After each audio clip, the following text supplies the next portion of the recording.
எல்லோருக்கும் வணக்கம். நான் தான் ஸ்டெலின். இன்னைக்குள்ள வீடியோல நைகா பிராண்டோட ஒண்டர்லஸ்ட் ஃப்ரேக்ரன்ஸ் மிஸ்ட் பற்றி தான் பார்க்க போறோம். என்கிட்ட 2 வேரியன்ட்ல உள்ளது இருக்கு. இது ஸ்ட்ராபெரி, இது ஜாப்பனீஸ் செரி. இதுல 200 ml ப்ராடக்ட் இருக்குது. 500 rupees கொடுக்குறாங்க. நான் 50% ஆஃபர்ல தான் இந்த ப்ராடக்ட் வந்து வாங்கினேன். இது எப்படி இருக்குன்னு பார்த்தீங்கன்னா, நம்ம 50% ஆஃபர்ல வாங்கினா கூட ஒர்த் இல்லாதது மாதிரி இருக்கு. ரீசெண்ட் டேஸ்ல ஆஃபர்ல நான் பாடி மிஸ்ட் ஆகட்டும், பர்ஃப்யூம்ஸ் ஆகட்டும் வாங்கினதெல்லாம் டூப்ளிகேட்டா இருக்குது. ரீசெண்டா நான் ஒரு வீடியோல சொல்லியிருந்தேன், என்கேஜ்டு பாடி மிஸ்ட்ல W2 சூப்பரா இருக்கும் அப்படின்னு ரெக்கமெண்டும் பண்ணியிருந்தேன். நான் ஆஃபர்ல 99 rupeesக்கு இதை வாங்கினேன். ஸ்மெல் பண்ணி பார்க்குறேன்னா ஃபர்ஸ்ட் வந்து நல்ல ஸ்மெல்லாக இருக்கும். ஆனால் அதுக்கு பிறகு நாள் போக போக இதில் ஸ்மெல்லே இருக்காது. வாட்டரை விட்டு மிக்ஸ் செஞ்சு வச்சது மாதிரி இருக்காது. யாருக்குமே பிடிக்காதது மாதிரியே ஆகிடும். அதே மாதிரி தான் இதுவும் இருக்குது. ஃபஸ்ட்டு நம்ம ஓப்பன் செஞ்சு பார்க்குறாரு, அவ்வளோ நல்ல ஒரு ஸ்வீட்டான ஸ்மெல்லாக இருக்குது. இதோட ஒரிஜினல் பீஸ் கண்டிப்பாக சூப்பராக இருக்க வாய்ப்பு இருக்குது. இந்த ரெண்டில் எனக்கு ஸ்ட்ராபெரியோடது ரொம்ப நல்ல ஒரு ஸ்மெல் இருந்துச்சு.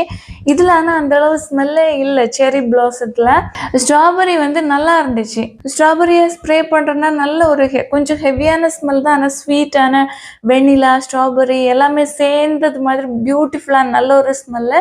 ஃபஸ்ட்டெல்லாம் ஸ்ப்ரே செய்கிறதுனா ஒரு 3 hours இல்லை 4 hours வரைக்கும் அந்த ஸ்மெல் அப்படியே ஸ்டே ஆச்சுது. நாள் போக போக என்ன ஆகுது அப்படின்னா 1 hour கூட அந்த ஸ்மெல்லு இல்லை. பக்கத்தில் வச்சு ஸ்மெல் பண்ணாதான் லைட்டாக ஸ்மெல் வருகிறது மாதிரி இருக்குது. இன்னும் நாள் போகிற நேரம் எப்படி இருக்குது அப்படின்னு தெரியல.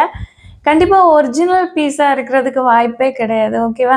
ஏன்னா ஒரு பிராண்டு வந்து ஒரு 500 rupees போட்டு ஒரு ப்ராடக்ட்டை சேல் பண்ணுறாங்க அப்படின்னா அது ஒர்த் இல்லாமல் செய்ய மாட்டாங்க. இந்த பாடி மிஸ்டர் ட்ரை செய்கிற நேரமே எனக்கு அது டூப்ளிகேட்டை கொடுத்தது தெரிஞ்சிருச்சு. ஏன்னா ஃபஸ்ட்டு நான் ஒரிஜினலானது யூஸ் செஞ்சுட்டு இருந்தேன். அது சூப்பராக இருந்துச்சு, நல்ல ஸ்மெல். அது பாட்டில் காலியான பிறகு கூட அந்த ஸ்மெல்லே போகலை. அந்தளவுக்கு பியூட்டிஃபுல்லாக இருக்குது. இந்த டூப்ளிகேட்டு சுத்தமாக வேலைக்கே ஆகாது. அதே மாதிரி தான் இதுவும் இருக்குது. புதுசாக வாங்கி ட்ரை செய்கிறவங்களுக்கு கண்டிப்பாக இது நம்ம இவ்வளோ மணி செலவு பண்ணோமே எதுக்கு அப்படின்னு தோன்றது மாதிரி தான் இருக்கும். ஆனால் கண்டே பிடிக்க முடியாது டூப்ளிகேட்டுன்னு. இந்த பேக்கேஜிங் பார்க்குற நேரம் எதுவுமே தெரில. ஒரிஜினல் பேக்கேஜிங் என்கிட்ட இருந்துச்சு, காலியானால தூக்கி போட்டுட்டேன். எந்த டிஃப்ரெண்ட்டும் இல்லை. ஸ்டிக்கர்லேயும் இருந்தாலும் சரி, பாட்டிலில் இருந்தாலும் சரி, டிஃப்ரென்ஸே கண்டுபிடிக்க முடியலை. அவ்வளோ அப்படியே இருக்குது சேமாக. அதே மாதிரி தான் இது இருக்கும் அப்படின்னு நினைக்கிறேன் எனக்கு. ஆனால் இந்த ஸ்மெல்லு லாங் லாஸ்டிங்காக இருந்துச்சுன்னா அந்த ஸ்ட்ராபெரி நல்லா பிடிச்சிருக்கும். இது வந்து ரொம்ப லைட்டாக ஒரு சிட்ரஸி ஃப்ரேக்ரன்ஸ் மாதிரி தான் எனக்கு தெரியுது. அந்த ஃப்ளவரோட அந்த ஸ்மெல் எனக்கு தெரியல. ஓகேவா? அந்த ஃப்ளோரல் ஸ்மெல்லுன்னு சொல்லுவோம்ல, அது மாதிரி எனக்கு தெரியல. இந்த பாட்டில் அப்படி இல்லை.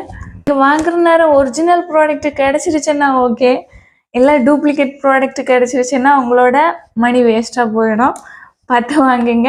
லாங் லாஸ்டிங்காக வேண்டாம், டூப்ளிகேட் ப்ராடக்டாக இருந்தாலும் பிரச்சனை இல்லை, ஏதோ ஒரு பாடி மிஸ்ட் வேணும் அப்படின்னு நினச்சிங்கன்னா ட்ரை செய்யலாம். இல்லைன்னா லாங் லாஸ்டிங்காக இருக்கணும், ஸ்மெல்லு கொடுக்குற மணிக்கு ஒர்த்தாக இருக்கணும் அப்படின்னா இதை ட்ரை செய்ய வேண்டாம்.